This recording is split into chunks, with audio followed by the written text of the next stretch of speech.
Hi, I'm JJ Conway, and I help hardworking women and a few good men build financial confidence and take ownership of their financial future. I'm cheering you on with education on financial literacy, smart investments, and passive income streams.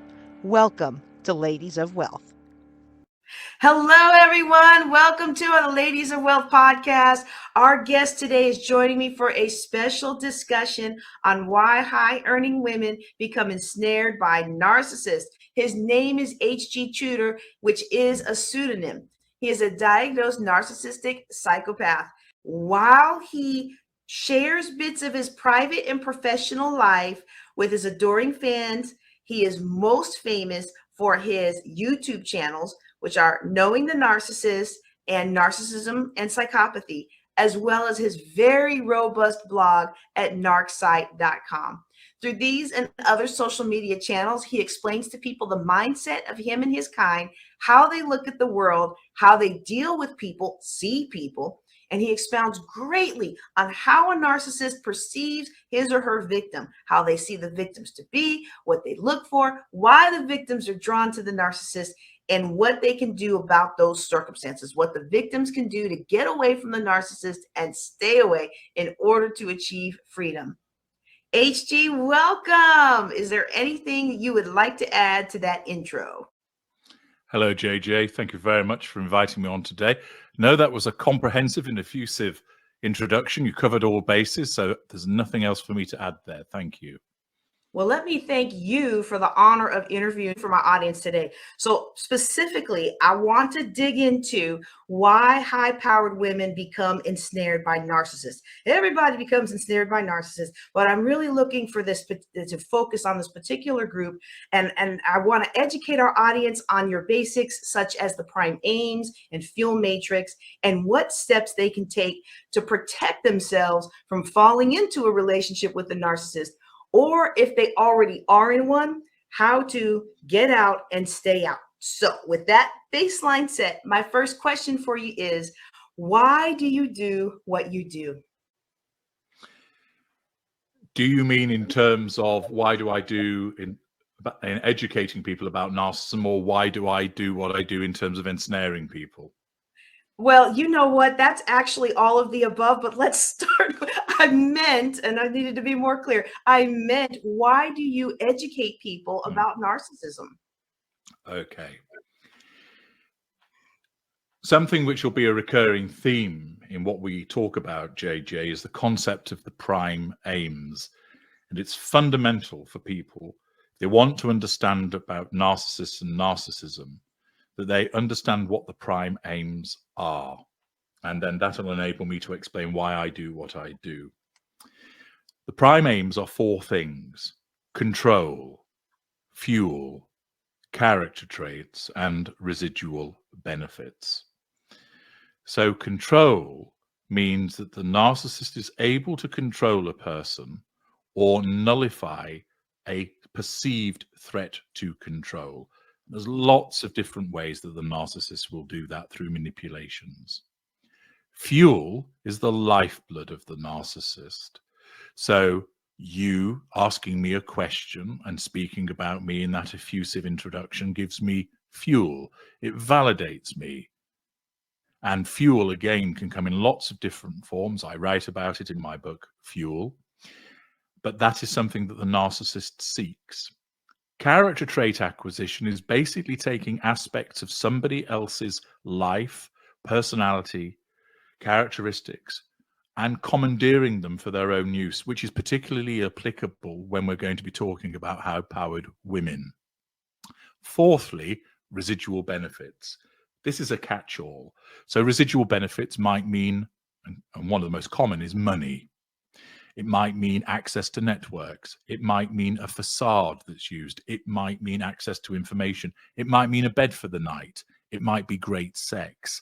All of those things are residual benefits. So whenever a narcissist is interacting with another human being or contemplating that interaction, the prime aims drive the behavior. Nothing else. The prime aims do it. The prime aims is the destination. So the narcissist always needs to have control, usually needs to get fuel, sometimes need character traits and residual benefits.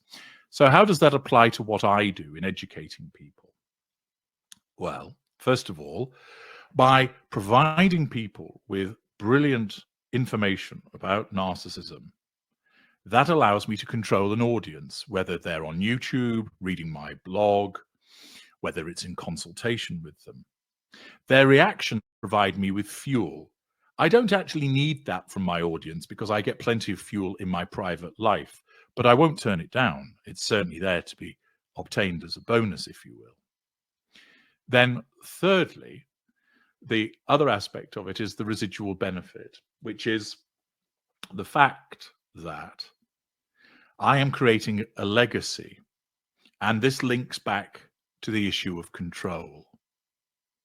So what happens is that at some point I'm going to die, like we all are. And what that then means is that that is clearly a huge threat to my control.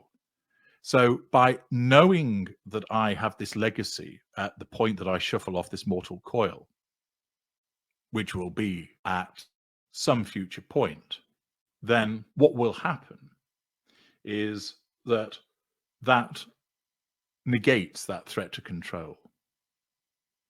Similarly, there's a lot of misinformation about narcissism.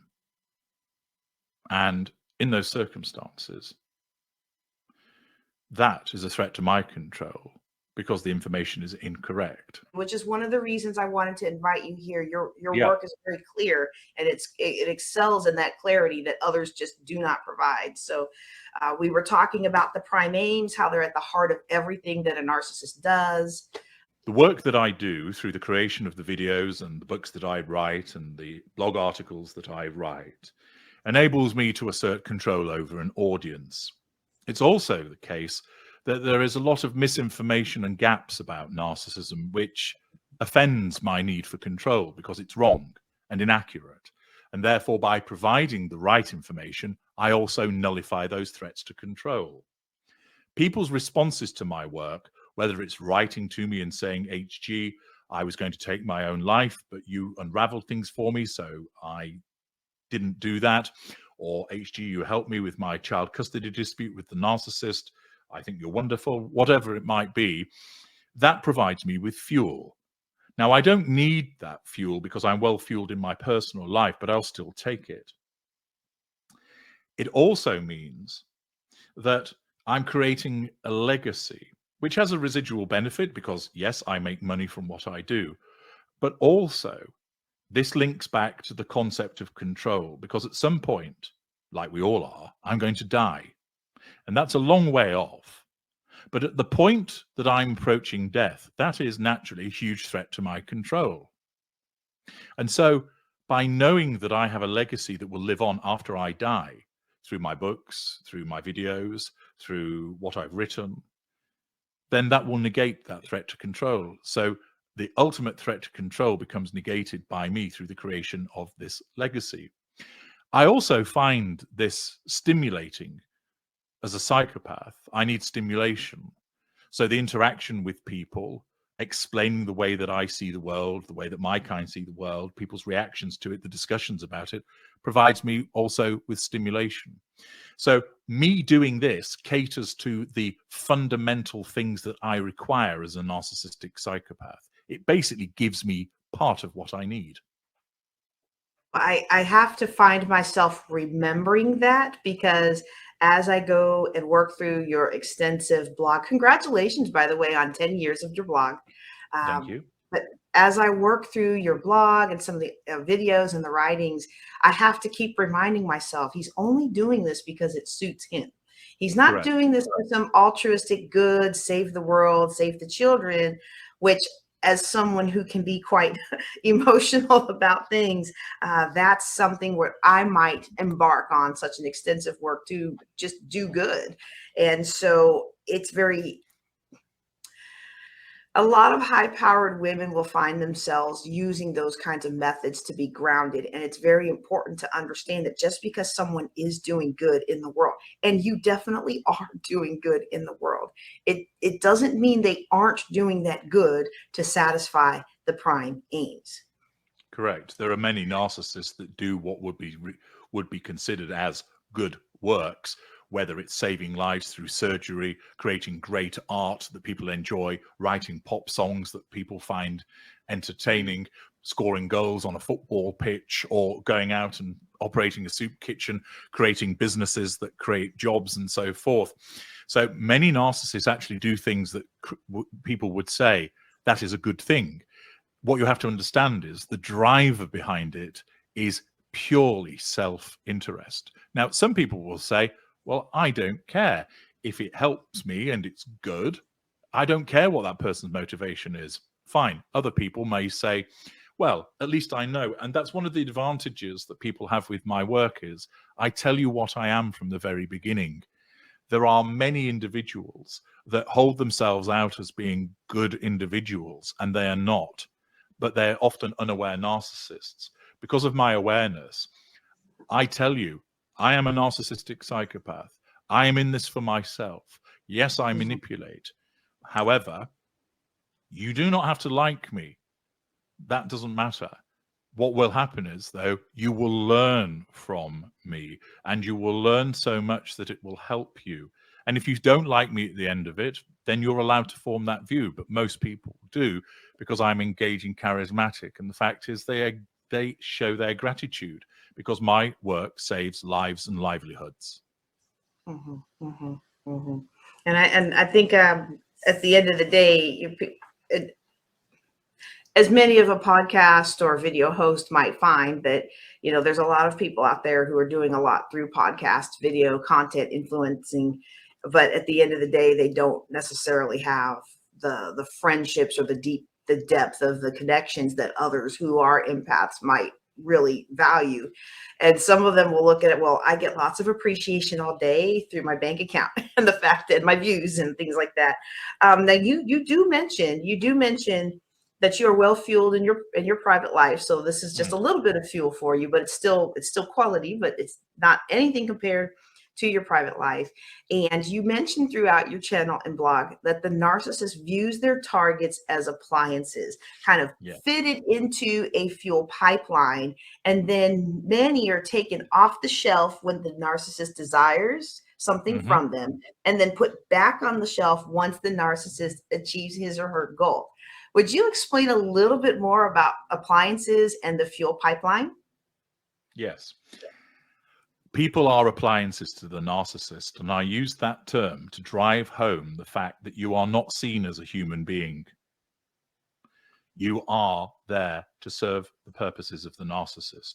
You are there to be controlled. You are there to provide fuel, character traits, and residual benefits. We only like you because of what you do for us. We only give the appearance of loving you because of what you do for us. We're nasty to you because you're failing to do what we need. So the whole point is that you are doing these things for the purposes of providing us with the relevant prime aims. You are, and I've used this analogy many times before, you're like a toaster.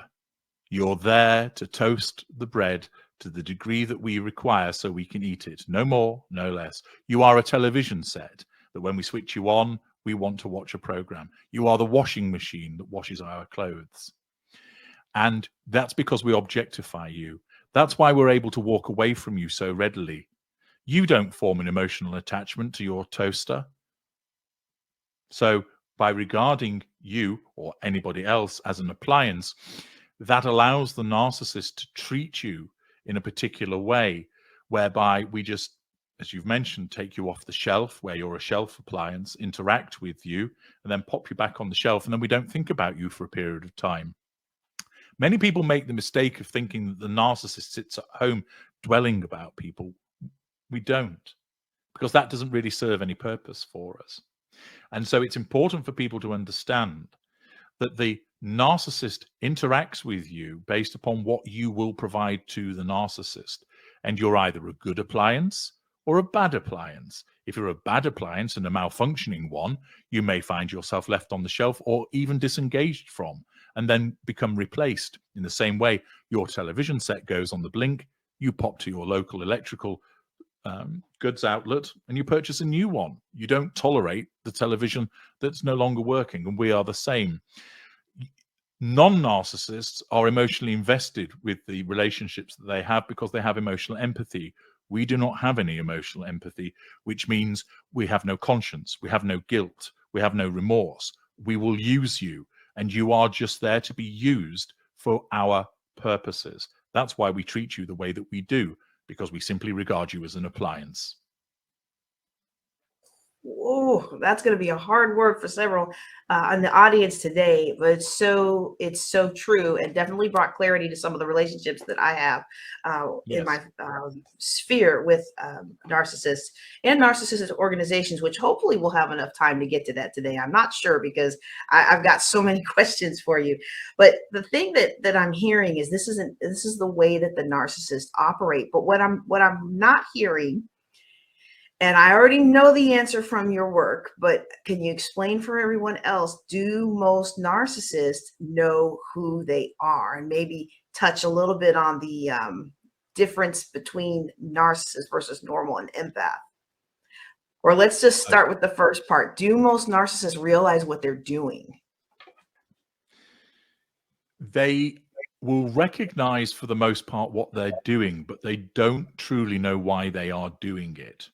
Most narcissists are unaware. Many people make the mistake of thinking the narcissist knows precisely what they're doing. Most narcissists don't actually.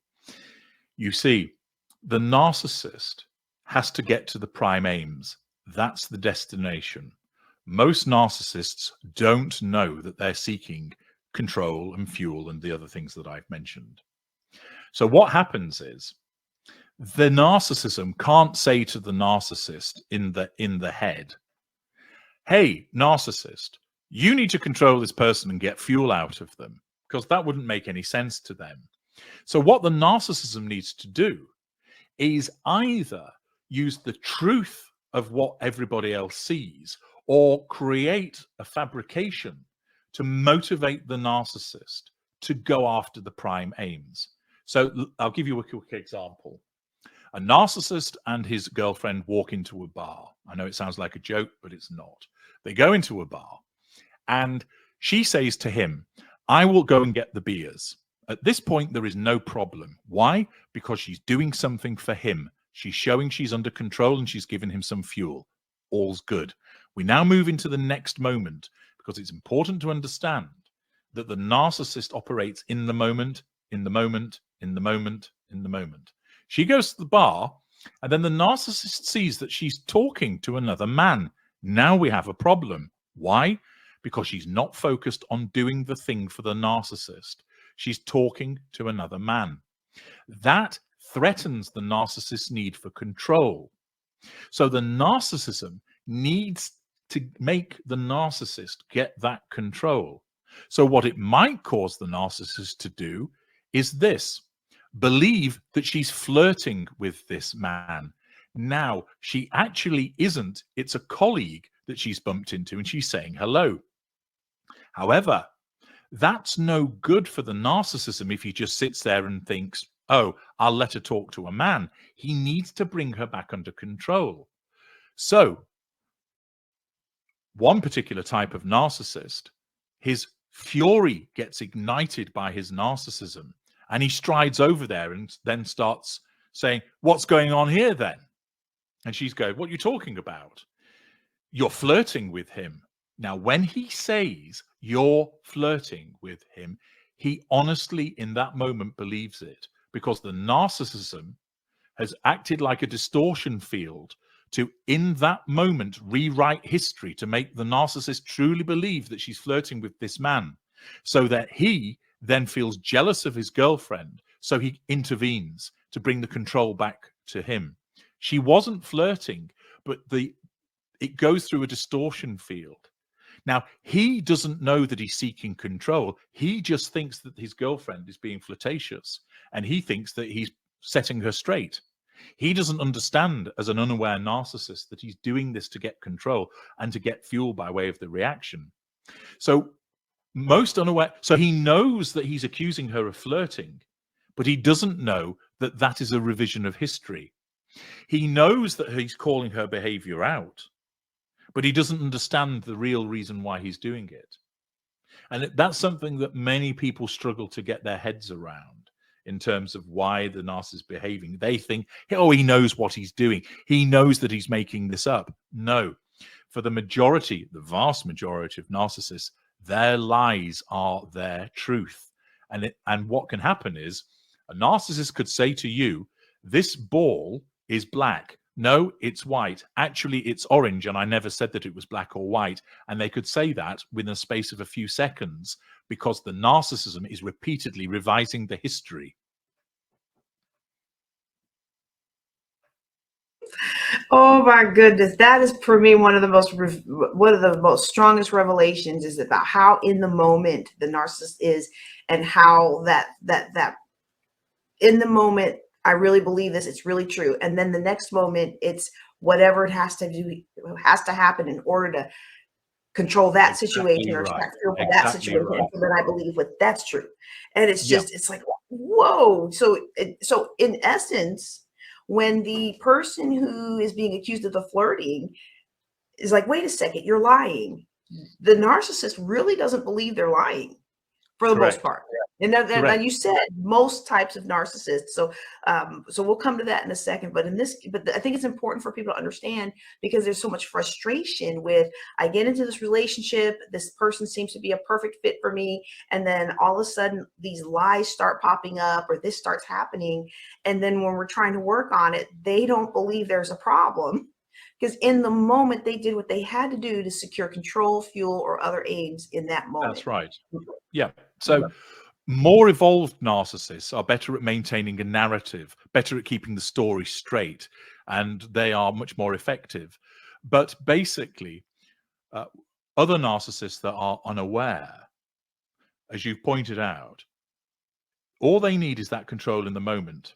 So if in that moment it makes sense to say, I love you, that's what they'll say. 5 minutes later, if it makes more sense to say, I hate you, that's what they'll say.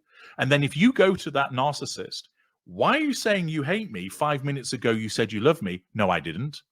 And he honestly believes that when he says it, because in his head, his narcissism has erased what happened earlier. And then, and this is where it gets even more twisted, the narcissism can reinstate it. Yeah, well, I did say I love you, but actually I hate you because you're a liar. And then they're thinking, so now he's admitting that he said it, and then he could deny it again. And that leaves you in a complete spin. And the shifting sands, of course, make you easier to control if you don't know whether you're coming or you're going.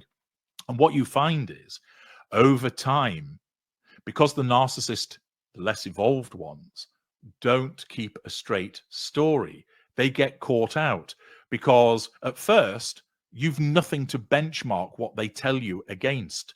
But over time, you start to realize, hang on, 2 weeks ago, he said he didn't have a mum, and now he's telling me that he's got a mum.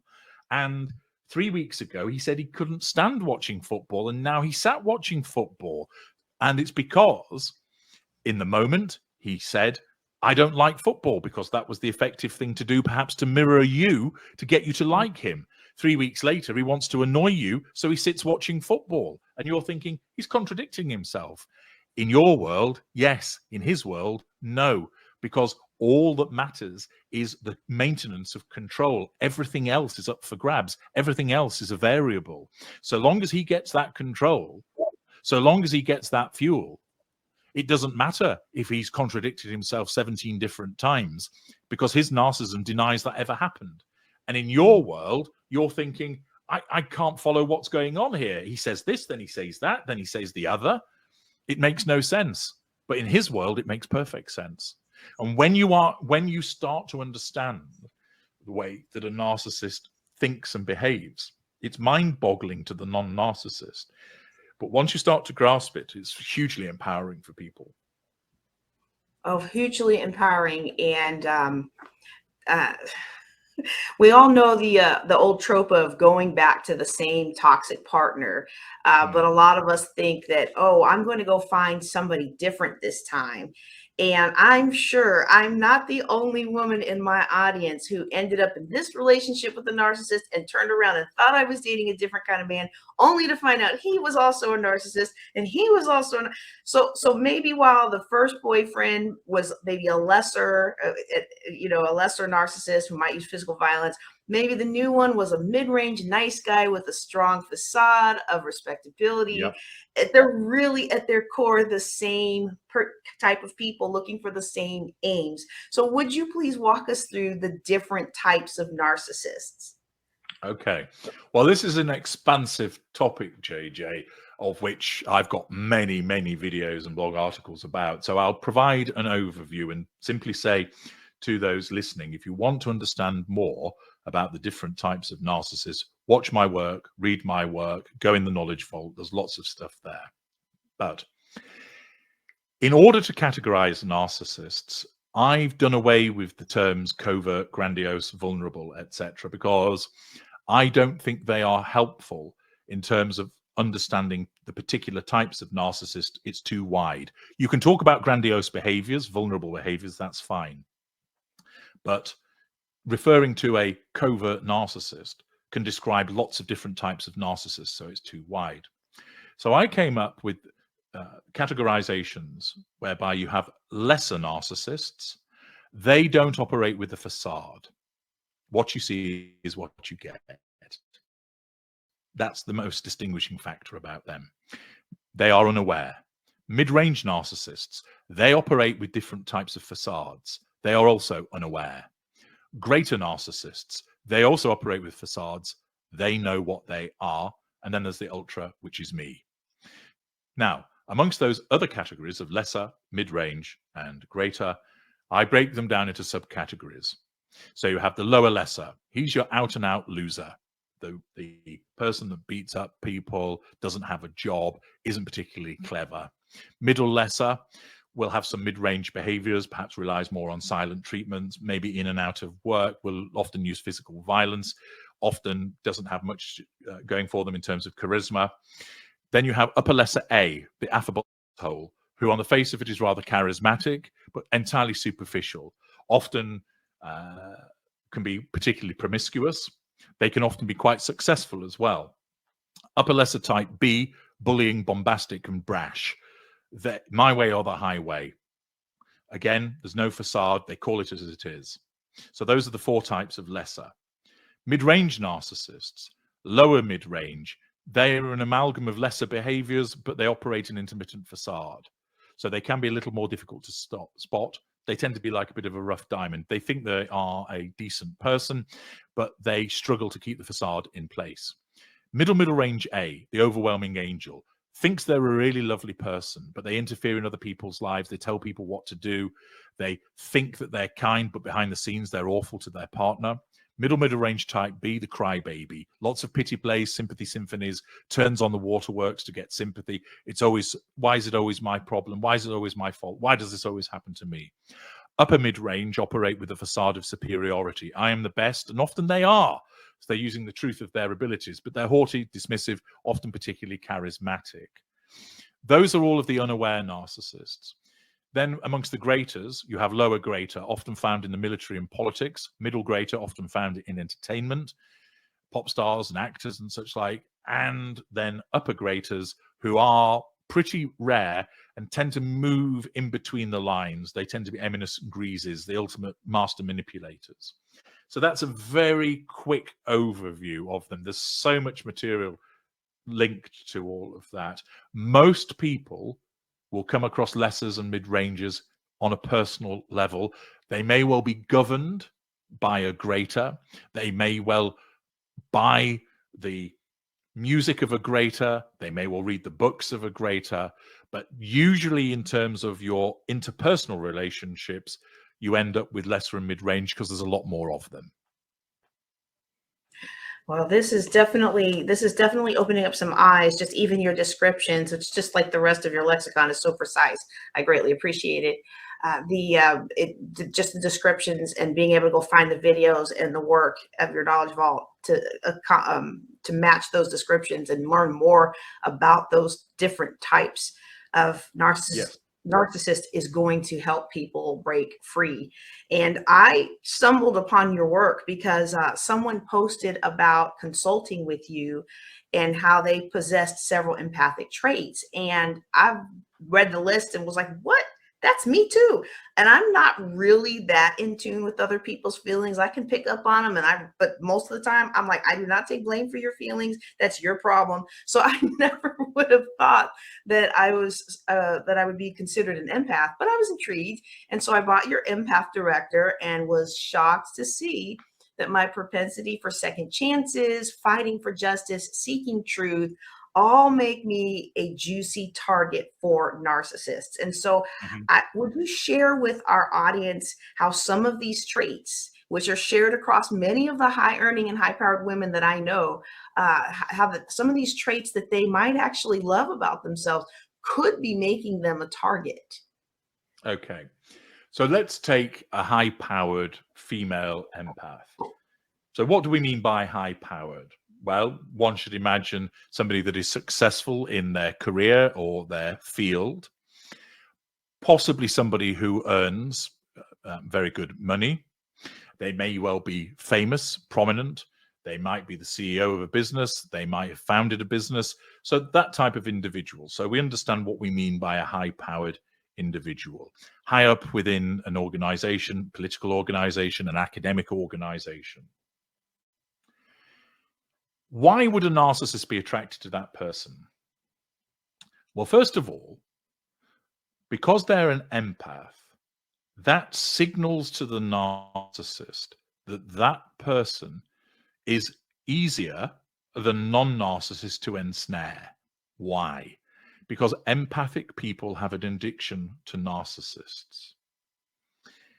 That means that it's a symbiotic relationship whereby the empathic individual is drawn to the narcissist and the narcissist is drawn to the empath, because the empath is easier to ensnare compared to other people and easier to keep ensnared. So that's why the narcissist is drawn to that person, because of the fact of them being an empath. But the story doesn't end there. That appertains to the issue of control. So the narcissist who would target that individual, let's say romantically, wants a target that is not only easy to control, which makes life easier for the narcissist, but they want somebody that will fountain with fuel and has lots of character traits and residual benefits. They want the whole package to make them what I call the intimate partner primary source, who is the most important person in the narcissist fuel matrix. So by choosing an empath who is easier to control and a high-powered one, the fact that they're an empath generally means that the individual is more likely to respond in an emotional way, therefore giving more fuel.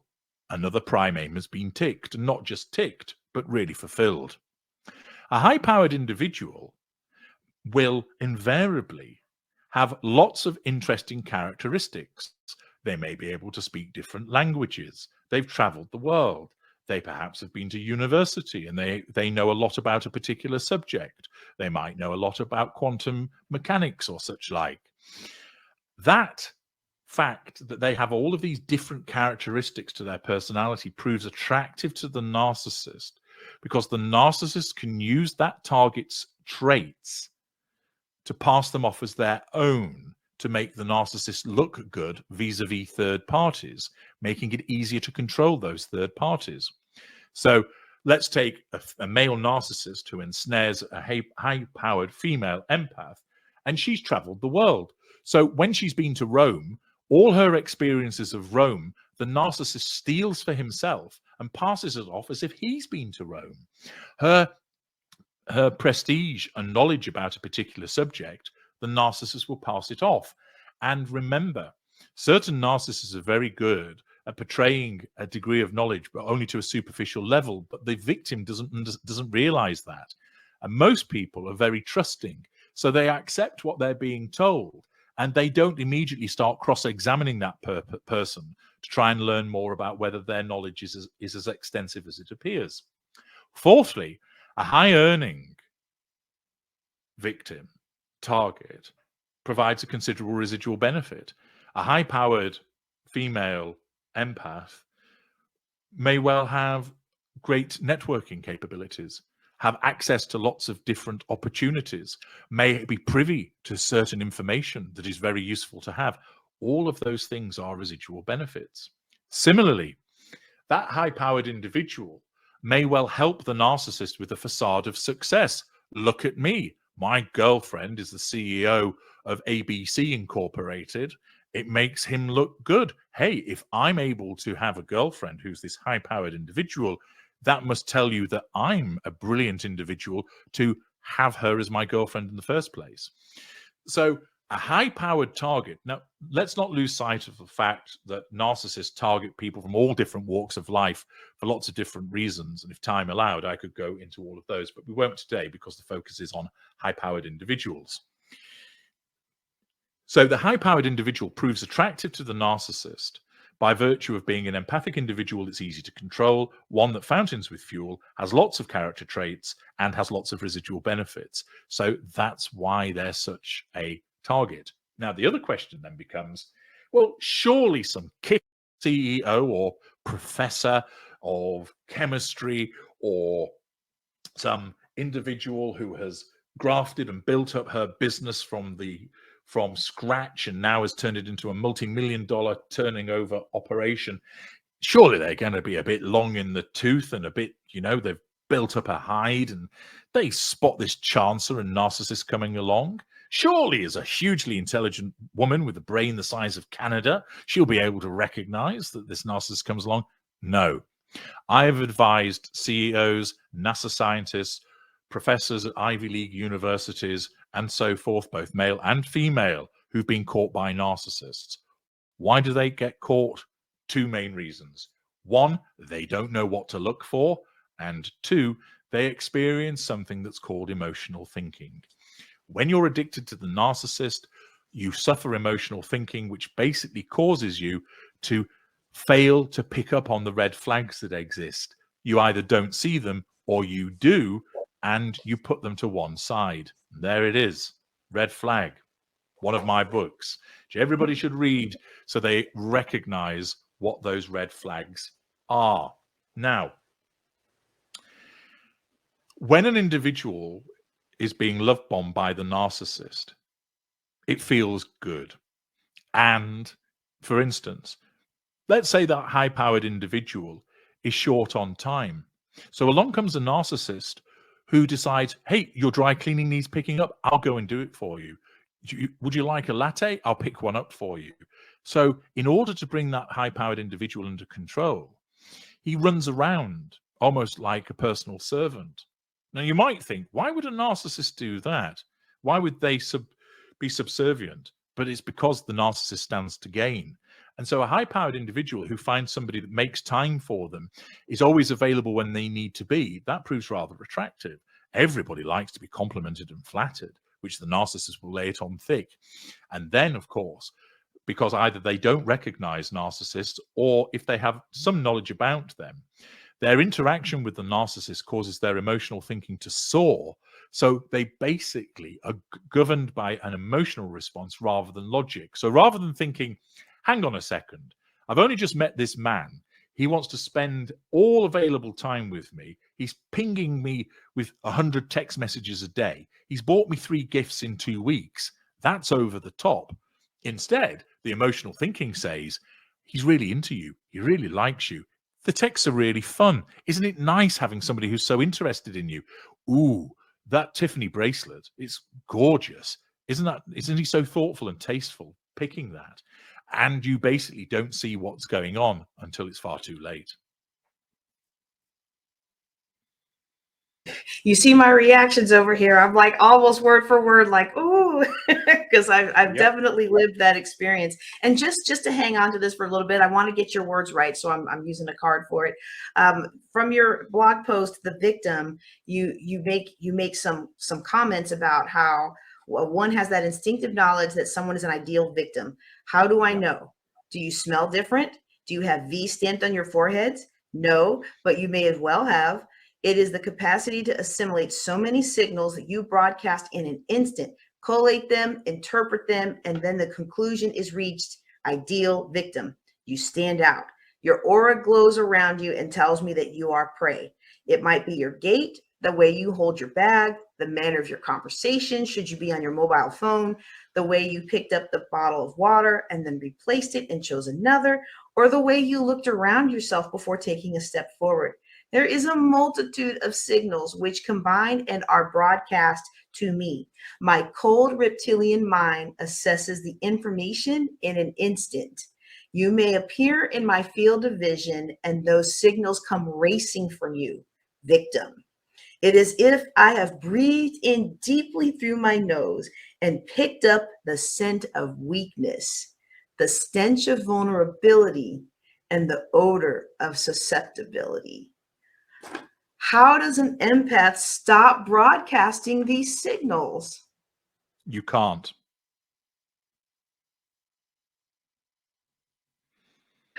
Well, that was a quick answer I didn't want to hear. So they can't stop. It's just who they are. You can't change what you are. You can't change the signals that you give out. And also, on one level, why should you? Let's draw the analogy here. How often has it been heard that said the woman who was raped invited it because she wore a short skirt? So therefore, don't wear a short skirt. Whereas the answer that many people put forward is, shouldn't it be the men that modify their behaviors? If she wishes to dress in a way that shows off her shapely legs, then she should be able to choose to do so. So similarly, you might argue, why should you have to change the way that you are just because there are predators that are lurking? Now, some people might say, well, it'd be sensible to do it just to avoid the entanglement because we all know what happens. However, the fact is, you can't switch off being empathic. You can't change the way that you are. It's ingrained in you, the way that you behave. What you have to be able to do is recognize us when we come. And that's why my books, Red Flag and Black Flag, are so important, so that you acquire the knowledge of what narcissists look like, so that when they start to come near, you go, I think this person's a narcissist. Now, sometimes you'll get it wrong, but that doesn't matter. Better safe than sorry. So if you throw somebody back in the sea who wasn't a narcissist, doesn't matter. They're not going to be hurt for long, and you can move on and you'll find somebody else. Better that you do that than run the risk of thinking, are they or aren't they? Always err on the side of caution. And my work sets out the things that you can look for that will tell you. So, for instance, you go on a date and the man that you're with, he immediately turns up and he's very polite and he opens all the doors for you, opens the car door for you. He's always checking, are you okay? That in itself doesn't make him a narcissist. Okay, that attentiveness could just be a very polite and sensitive man, but it is a red flag. But on its own, it doesn't mean he's a narcissist. So if there's nothing else, you're just dealing with a particularly attentive person.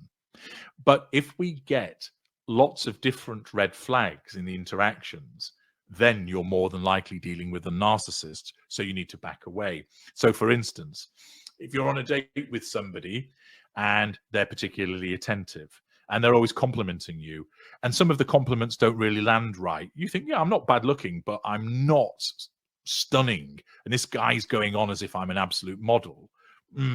Okay. And then he's slagging off his ex. Why are we talking so much about his ex? And he talks about his difficult relationship with his parents. I didn't really ask him about that. And he's already talking about the next time that we meet, but I've only been talking to him for half an hour. The red flags are starting to mount up with that individual, and you may well be dealing with a narcissist. And that's just some examples of things that would be signaling that you potentially could be dealing with a narcissist. The problem is, first of all, most people aren't educated about narcissists. You're not taught it in school. Your mum and dad don't tell you about it, so you don't know about it. Secondly, much of the behavior of the narcissist has become normalized in society. Why? Because we invariably control things by virtue of getting into certain positions of power and influence that normalize our behavior. A big example of that is the concept of love. So, pop songs, rock songs, novels, films, television, Hallmark cards, all have an idealized romantic version of love. I would crawl across hot coals to be with you. I would ride a camel. I would fly in a hot air balloon.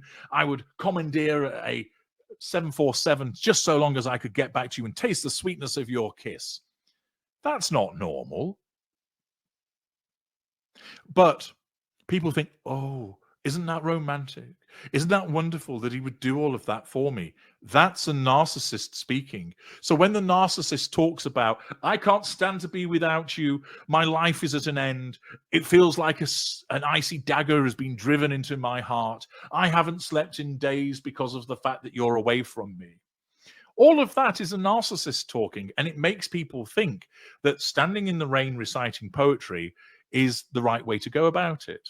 Now, there's nothing wrong with little flashes and glimpses of romantic love, but all of the overboard stuff is driven by narcissists, because that's what narcissists think love is like.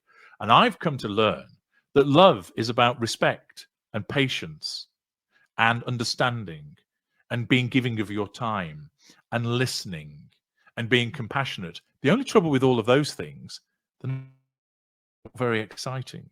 They're really good for the foundation of a healthy relationship. But if a guy comes along to you and he brings a dozen red roses and say, I've got his reservations in this very swanky restaurant that I'd like to take you to, you go, oh, wow, gosh, that's great. That's exciting. And he compliments you, and then he takes you back and you have some excellent hanky-panky. And you think, oh, wow, this is all really good. Whereas if he turned up and he said, yeah, I'm actually, he demonstrates he's a really good listener, and he shows compassion for a little dog in the street and all of these things. It's all very nice, but it's not sweep you off your feet exciting. And unfortunately for people, they have become normalized to expecting the swept off your feet treatment in a relationship. And that plays right into our hands, because guess who does that? We do. And then non-narcissists emulate that behavior, meaning it becomes harder to pick us out, because everybody's about the romance rather than doing the actual solid groundwork in a relationship. And one of the biggest ways to out a narcissist is to take your time with the relationship. Not go on an immediate second date. Wait a week or so. Don't be responding to the text messages straight away. Yes, the addiction will be screaming at you. Reply, because it wants you to feed the addiction by interacting with the narcissist. But if you hold off, you will suddenly either find the narcissist disappears because you're viewed as too difficult to control, so they go and chase down another option, because the narcissist will have plenty of hooks in the water. You're not the only one at the beginning. Or you suddenly get a snippy response from the narcissist. Why aren't you replying to my messages? Where are you? Whoa, hang on a minute. We've only been on 2 dates. You're not my keeper. So they'll out themselves. So slowing things down and using patience, but it is hard for people to do, because when they meet this person who is exciting and their own addiction lights up, they want to get more of them because it's fun and it's exciting and it's interesting being around them. And also they don't want to lose that person. So they want to respond to the messages straight away. But you've got to exercise that restraint, because if it's a healthy person, they won't react to that. They'll wait. But it does become more difficult because you have stupid books like The Rules that was written, funnily enough, by unaware narcissists that tell you about how you should behave in relation to texting. All they're telling you is this is how narcissists behave.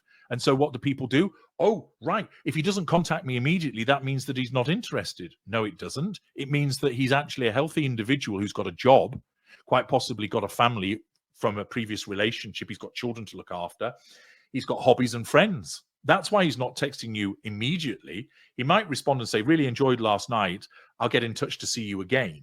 And then you think, I've not heard from him for 4 days. It's only 4 days. But people have been conditioned to think by ridiculous books like that, he should be contacting you more repeatedly. So when the narcissist does that, because we're looking to control you and draw fuel from you, you think, brilliant, this guy's really interested in me, or this woman's really interested in me. And you're falling into the trap of being ensnared by a narcissist.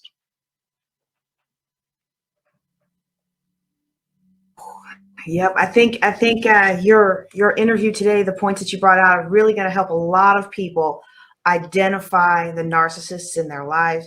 And then the work that you have, which I have like 5 more questions, including one about your favorite author, but we are at the end of our time and I want to be respectful of your time. So if it suits you to answer them after our time is up, that's fine. If it doesn't, wait, I didn't say that right. If it suits you to answer them after our time is up, that would delight me. But if not, I completely understand.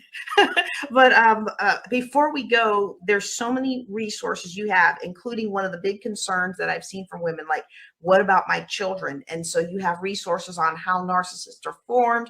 You have resources on how to protect your child. I think one's called the child defender, and how to co-parent and those kinds of things.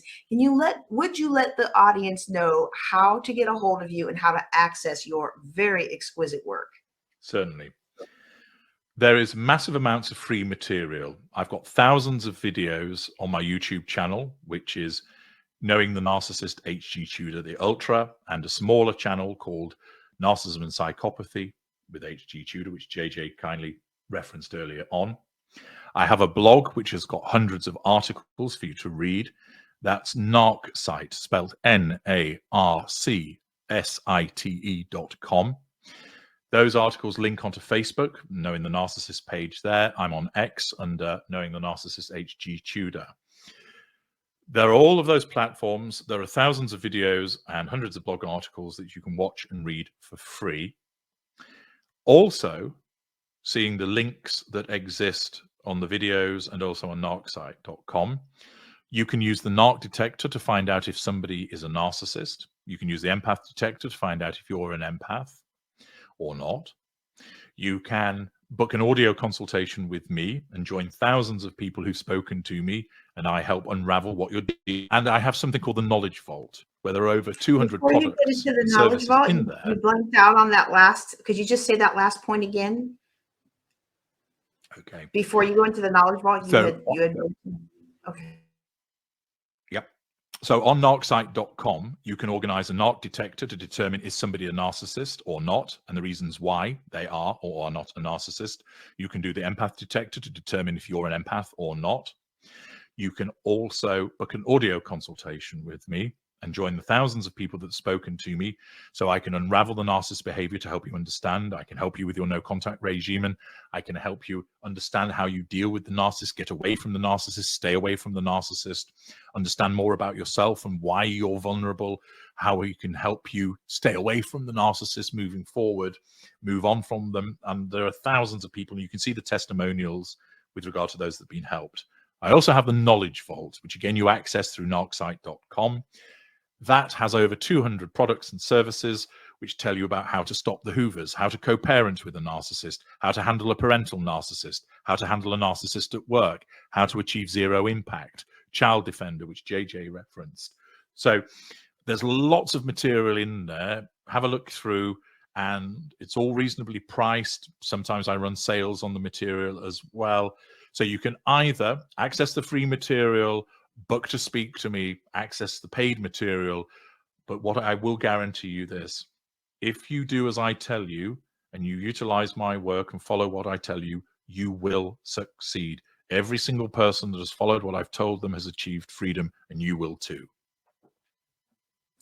Thank you so much, HG. On behalf of our audience of many types of hardworking women and a few good men, we appreciate you being on our Ladies of Wealth podcast and talking about this very important issue that affects the financial stability of many of our people who care about the world, but find themselves ensnared because they don't know the red flags. And today you have definitely helped a lot of people through this platform, and I truly appreciate you and your work and the quality of the detail with which you work. Thank you so much for being here today. Thank you very much for inviting me on. Pleasure to have spoken to you, JJ. And for everybody who's listening on Ladies of Wealth, if you would like to learn more about these concepts and my own personal recovery through this journey, I invite you to come to go to jjclink.com/break-free. This is something that I haven't talked about publicly before, and I'm not going to talk about it publicly just yet, but we are going to talk about it in the private class that you can register for at jjclink.com/break-free. And if you have broken free from narcissistic relationships, you can also pay it forward. There's an option there for you to pay it forward for somebody else to take the class. You know, we just released the book. Released the book, Recovering from Narcissistic Abuse, Volume 3, international bestseller. Really appreciated being part of that anthology and the growth and healing of the women in that. Those authors will help you grow as well. All right, HG, one more time, thank you so much for being with us today. Y'all need to get on out to HG's website at narcsite.com. You need to go to his YouTube channel. Now, look, I'm going to be honest with y'all. I'm so full of the whole Meghan Markle, whatever, because she ruined one of my favorite shows. But if you want to get some good foundation, click the link, go out there on the YouTube. You make sure you scroll to the videos and go hit the oldest videos, and you will find years of education on what narcissism is. I mean, every time I turn around and watch another video, I'm like, oh my goodness, how is this my 50th year around the sun? And I did not know that. So y'all go on out there and visit narcsite.com. Join me if this is speaking to you for real now. If you're speaking to you, this is something I don't do very often. Y'all know I'm an open book, but I haven't been an open book about all of this yet. You go to jjclink.com/break-free. And if you're just here for the wealth building education, don't forget to like, subscribe, forward to a friend, and join us on the Ladies of Wealth blog. Y'all take care and be blessed. Don't forget to like this episode, subscribe to the channel, and ask your question at ladiesofwealth.com.